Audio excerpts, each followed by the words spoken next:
Welcome back. So today I wanted to talk about the All-Star Circuit of Champions as they are returning to action this week for their first and second races of the 2025 campaign, and it will take place at the Attica Raceway Park here in Ohio. Right now, there are 12 drivers that are signed on full-time to run the full series. At last check, 18 different racetracks on the schedule in 5 different states, 30 total races, and 19 of the races paying more than $5,000 to win. And of course, they've got the Ohio Sprint Speed Week on their schedule as well. So a lot to look forward to here in the 2025 season for the All-Star Circuit of Champions. A lot of people very, very excited to see this series return to life. And we've got a pretty interesting cast of characters that will be following the series all year long. And I did want to mention off the top here that I did screw up a couple of these numbers. They're not big enough. I don't know what happened when I went to order them. And I also thought I had the Rudzik Excavating 49X number in my inventory. I guess I do not. So I will have to order that.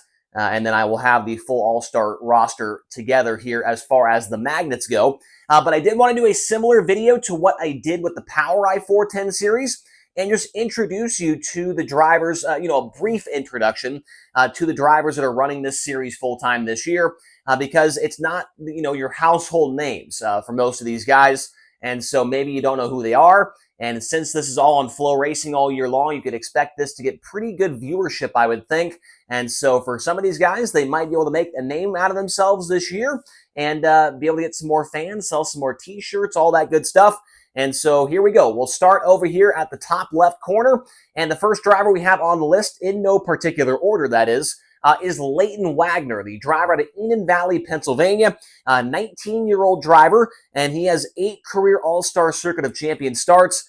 His best ever finish with the series is 23rd at the Wayne County Speedway in Ohio. So Leighton Wagner, I did want to say this as well. The All-Star starts that I have on here are from the previous generation of the All-Stars. Obviously, they haven't raced in about 2 years now, but I did want to mention that these stats are from the previous version. But Leighton Wagner, we've seen him run quite a bit at Lernerville, got a couple of wins as well at the Wayne County Speedway, the track that he has his best ever All-Star Circuit of Champions finish at.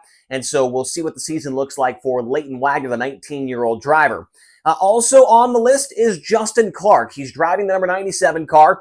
He's out of Hamersville, Ohio. He is 27 years old, has 3 career All-Star Circuit of Champions attempts. He has yet to make a feature event with the series in his career, but obviously that will certainly change this season for Justin Clark. Normally have seen him run the number 78 car, blue and black machine, runs around a lot around the Atomic area. Ran a little bit last year at Butler Motor Speedway as well in Michigan. But Justin Clark now in a very well-known car. This is a car that Greg Wilson has ran. Who else ran the car? I want to say Chad Kemenaugh, maybe he ran it as well. I'm falling over here. But the 97 car also had, it's had a bunch of different drivers in the car as well. But Justin Clark is the newest, and they will run full-time this year. Also on the list is Cody Bova, the driver out of Struthers, Ohio. 31 years old, 19 career All-Star Circuit of Champions A-Main starts. His best ever run was a 16th place finish at the Fremont Speedway in Ohio. Cody Bova, we did see him a couple of times last year with High Limit, was the hard charger, I want to say, in one of the races at Lernerville. Did make both the shows with High Limit at Lernerville, so I'm expecting some good things out of Cody Bova in 2025 with the series.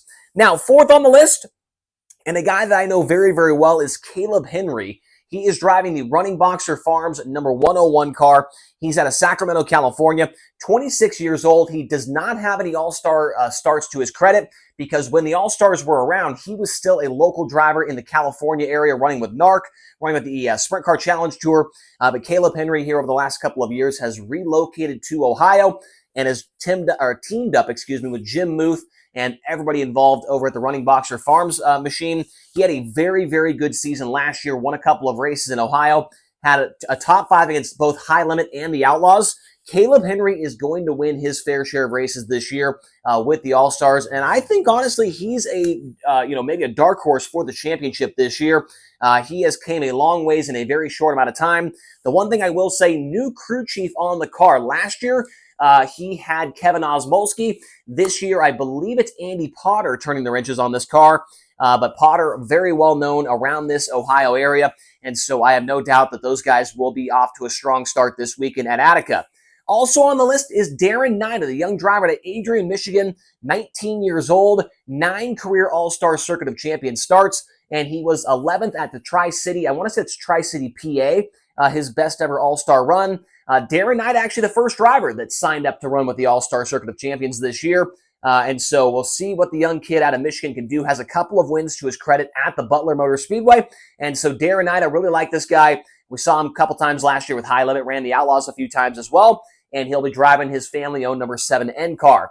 Also on the list is Brandon Spithaller. I wish I had his number a little bit bigger. Like I said, I screwed up when I ordered it, but he'll be driving his own number 22 car. He's out of Evans City, Pennsylvania, 33-year-old driver, and is definitely the most one of the most experienced drivers that they have on the list when it comes to running against the series. 190 career All-Star Circuit of Champions A-Main starts.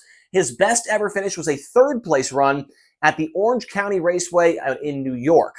So that was a few years ago, but Brandon Spithaller, in my opinion, has gotten better and better with age. Over the last couple of years, I've heard his name a lot more, winning a ton of races in the Ohio and the Western PA area. And I think, much like Caleb Henry, he is going to be in victory lane quite a few times with this series this year. Spithaller is kind of just underrated, in my opinion, man. He stands on the gas, and that 22 car has been very, very good over the last couple of years. And so look for him. I would say 3 or 4 wins. It's easily attainable for this team and this driver next year. 7th on the list, maybe the most well-known driver maybe on this list here, and that is Devin Borden. Out of Raymond, Washington, 22 years old, 26 career All-Star starts for him. His best ever finish was a 4th-place run at the Williams Grove Speedway. So Devin Borden driving that number 45 car for Grove Racing. And it was announced a few weeks ago that Tim Schaefer was going to be also a teammate to him running the All-Stars, but it sounds like maybe that went sideways. I don't know what happened there. The All-Stars have since deleted the tweet and the Facebook post saying that Schaefer was going to be joining the series. So Devin Borden, a one-man team as far as the car goes, 1-car operation for him. But we know him as a Port Royal Speedway track champion. A few years ago, had a very, very good year in Central PA, a couple wins at Port, and was contending for, top 5s and top 10s against the Outlaws when they would show up to Central PA. But Borden, used to drive that 23 car for Stamen Motorsports, now driven by Chase Dietz. But Devin Borden is another guy I think maybe like Caleb Henry could be one of the favorites to win this championship this year. He has a ton of experience in that car. He's driven it a couple of times in the last couple of seasons. And so Devin Borden is going to be one of the top runners with this series, in my opinion, this year. Now, a guy that is very, very interesting here, and when it was announced, was turning some heads, and that is Aiden Price. He drives the Mark Daly Racing number 2 MD car. He is just 15 years old out of Huntersville, North Carolina. And as of right now, from all the research I could find, has 0 goose egg in the 410 start category. He's never even started a 410 main event before in his career. Young driver coming out of Millbridge Speedway, ran micros, has won races at Millbridge in the micro series, has won races at Millbridge in the outlaw carts as well. But Aiden Price, I have no idea what to expect from him. We did see him run for Mark Daly at the Chili Bowl Nationals. Did look pretty sporty there. Definitely looked like a serviceable driver in that car. But the 410 game is a completely different thing. And there's going to be a lot of cars to start out the season at Attica Raceway Park. This car last year was driven by Cap Henry on the High Limit Midweek Money Series schedule. But Aiden Price, no idea what to expect from him. I don't even know if he has a 360 start to his credit. But maybe he does. I just didn't find it on my research. We'll see what Aiden Price can do this year with the All-Stars. Now, another young driver that's on the series this year is Bobby Elliott. He's out of Allenton, Michigan, 18 years old, 6 career All-Star Circuit of Champions starts to his credit. Best ever run, an 18th place finish at the Red Hill Raceway in Illinois. Bobby Elliott was, I want to say, a full-timer last year at the Butler Motor Speedway, along with Darren Nida, a couple of these other guys on the board here. A lot of them run at Butler, including Van Gurley, which we'll get to here in just a few moments. But Bobby Elliott, still a guy that's relatively new to 410 sprint car racing. But this all-star, schedule is perfect for some of these guys that might not have a ton of 410 experience, not a ton of traveling experience. this is the place to start. They've got, 30 races, a bunch of different racetracks, a really, really good place for a guy like Bobby Elliott to get his feet wet and traveling and seeing some new racetracks around the eastern portion of the country. And so I wish luck to Bobby Elliott. Met those guys last year for the High Limit Show at the Butler Motor Speedway, and a great family there, and looking forward to seeing what he can accomplish this season. Also on the list, and this is one I'm really upset about because I thought that I had the number ordered. I don't know what happened there. But Trey Jacobs, it was announced, last week, that he will be taking over the ride, the Rudzik Excavating number 49X car that was supposed to be driven by Cale Thomas on the All-Star Tour this year. And when that was announced, I said, there's no way anybody is beating Cale Thomas. He is going to be the guy to beat for the championship this year. But that has since gone away. There are rumors about Cale Thomas floating around right now.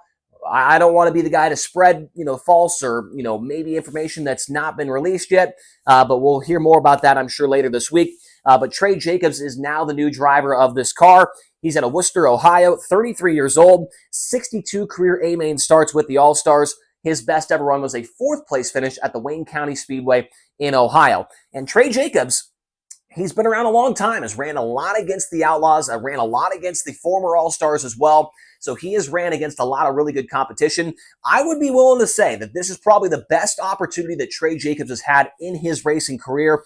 And if things go well, I think that Trey Jacobs can certainly find himself in victory lane quite a few times, especially in the tracks, in the races in the state of Ohio. Fremont, Attica, I think they go to Millstream, obviously all of Ohio Sprint Speed Week. Trey Jacobs is certainly a guy that should be contending for wins on a pretty regular basis, in my opinion, with this series. Now, 11th on the list is Van Gurley Jr. He is the elder statesman of the group out of Valparaiso, Indiana, 52 years old, 200 career All-Star Circuit of Champions A-main starts to his credit, and he has won with the series 3 times. Most of those coming in the late 90s and early 2000s, has not ran with the series for quite a few years now. But Van Gurley, last year's Butler Motor Speedway track champion, so coming off a very good year. But how will Van Gurley do when he's traveling around to a bunch of different racetracks? Super cool dude, I'll tell you that. Van Gurley, got to meet him at Butler as well last year with High Limit, and super good personality to have on the series. And we'll see what Van Gurley can accomplish this year. As I mentioned, he is the oldest guy, I believe, on the tour, right? 52. The next closest is 33. So Van Gurley, do not want to get in a fight with him. He is absolutely ripped. That is what I will say about him. But good luck to Van Gurley this year in that number 13 car. And the final driver that we have on the list is Zane DeVault out of Plymouth, Indiana, driving the Lane Racing number 4. He is 26 years old, 18 career All-Star main event starts. His best ever run was a 10th place finish at the Atomic Speedway here in Ohio. And Zane DeVault is a very good driver to have on the All-Stars roster. He has really broken out over the last couple of years. I think a lot of people remember him from the big wreck he had at Kokomo last year with High Limit when he was trying to make his move for the final transfer spot in the B-Main. Got upside down, but this Lane Racing number 4 car has really been fast over the last few years. They had Cap Henry in it for the former All-Stars. They won a couple of races. Cap was really good. And Zane DeVault is a young guy that is really coming into his own, and over the last few years has really turned a lot of heads. And I think this All-Star thing is going to be perfect for him. I think he's another guy that's going to be in contention for some wins this season with this series. Now, I have been talking a little bit to Rich Farmer over the last couple of days, and this roster could certainly grow. They run 3 races coming up, the 2 nights at Attica, and they have a race at Fremont, but then they take another month off. So if a guy runs well at the first 3 races, is sitting pretty good in points, then maybe you could see a couple of guys join. He told me that AJ Flick is a guy that's maybe on the fence. Bryce Lucius is on the fence. If they can get things figured out with Tim Schaefer, he could certainly be a guy to join the series as well. And so maybe they could grow this up to 14, maybe 15 cars. And that would be a really good roster to travel around for the return of the All-Star Circuit of Champions. So if I were to put the top 5 guys in points at the end of the year, this is who I would go with in no particular order. I'm going to go with that. Actually, no. Let's go in particular order. I'm going to do that. Who is going to be the top 5 in points? In my opinion, it's going to be Caleb Henry. I don't know why. I just really like what he's been doing the last few years in this car. I think he will be the champion. That's going to be a big deal if he is the champion. But Caleb Henry, number 1. Number 2, I'm going to go with Brandon Spithaler. He'll be second in points. Third in points, Zane DeVault. Fourth will be Devin Borden. And fifth, I'm going to go with Trey Jacobs. That's who I'm going to go with the top 5. Let me know your top 5 down in the comment section below. Also, what do you think about the roster they put together this year? How do you think it rivals the Power Eye roster? Do you think they're close? Are they a little, different? I don't really know. This roster seems a little bit older than the Power Eye roster and a little bit more experienced. So we'll see how it all goes. But excited to watch this weekend on Flow Racing at Attica Raceway Park for the All-Star season opener. Hopefully you guys tune in on Flow. Thank you all so much for watching, and we'll be back tomorrow here on the Rodman Rundown.